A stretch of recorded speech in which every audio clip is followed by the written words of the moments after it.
Chapter 6 है। I1 के बारे में हम लोग पढ़ेंगे। यह एक रसिया के गांव के कहानी है दो किसानों के बीच की। I1 was a farmer who lived in a village in Russia। I1 जो एक किसान था, रसिया के गांव का रहने वाला था। He was rich, वह धनी था। He had 3 sons who were laborious। I1 के पास 3 पुत्र थे जो काफ़ी मेहनती थे। His father was old and sick। उसके पिता बीमार और बूढ़े थे। Gabriel was his neighbor। Gabriel उसका पड़ोसी था। They were good neighbors। वे दोनों एक अच्छे पड़ोसी थे। They were happy and comfortable with each other। वे दोनों एक दूसरे के साथ खुशी और मनोरंजन से रहते थे, आरामदायक पूर्वक ज़िंदगी जी रहे थे वे दोनों। I1 had some hens। I1 के पास कुछ मुर्गी था। One day a hen flew across the fence। एक दिन मुर्गी चारदीवारी को पार कर दूसरी ओर चली गई। She laid an egg in Gabriel's house। उसने गैब्रियल के घर में जाकर एक अंडे को दिया।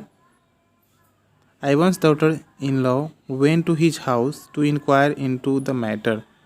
I1 की बहू उसके घर में अंडे के बारे में पूछने के लिए गई। Gabriel's mother replied rudely। तभी गैब्रियल की माँ गुस्से में बोली, यानी क्रूरतापूर्वक बोली। It led to a quarrel। जिसके कारण झगड़ा शुरू हो गया।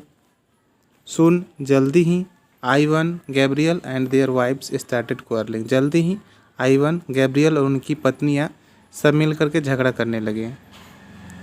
There neighbours had to intervene to pacify them. उनके पड़ोसी उन दोनों के बीच हस्तक्षेप किए उनको शांत करने के लिए।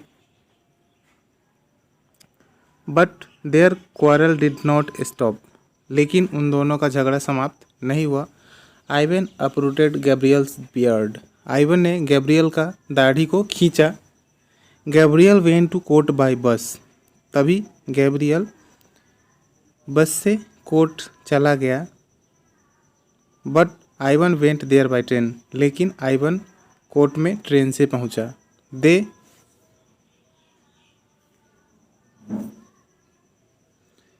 Both filed a case. वे दोनों एक केस को दायर किए। The hearing prolonged. सुनवाई शुरू हुआ। It ruined them financially. इससे उन दोनों को आर्थिक रूप से काफ़ी नुकसान हुआ। They had no peace. उन्हें शांति नहीं था। They were not happy now. वे दोनों अब खुश नहीं थे। I1's father who was old and wise. I1 के पिता जो बूढ़ा और बुद्धिमान थे, डिड नॉट लाइक इट। इसे पसंद नहीं करते थे। He asked them to forgive each other. उन्होंने एक दूसरे से माफ़ी मांगने के लिए कहा। एंड और फॉरगेट द ओल्ड डिस्प्यूट। और पुराने विवाद को भूल जाने के लिए कहा। He asked them. उन्होंने उनसे कहा, why are you quarrelling over an egg. तुम लोग एक अंडे के पीछे क्यों झगड़ रहे हो। What's it's value. इसका मूल्य क्या है या कितने का है। Hatred beards hatred. नफरत से नफरत पैदा होता है। इन एंगर गुस्से में। You don't know. तुम यह नहीं जानते हो। What you are saying and doing. तुम क्या कह रहे हो और क्या कर रहे हो। You loss your patience and wisdom. तुमने अपना धैर्य और बुद्धिमानी दोनों को खो दिया है। It sometimes leads to destruction. यह कभी कभी विनाश की ओर ले जाता है। The old man's advice worked. बूढ़े आदमी का सलाह काम कर गया। I1 and Gabriel way रिकॉन्साइल्ड। I1 और उनका पड़ोसी जो गैब्रियल था दोनों फिर से मिल गए। They began to live together in peace once again. वे दोनों फिर से एक साथ मिलकर रहने लगे। They were very happy now. वे दोनों अब काफ़ी खुश थे।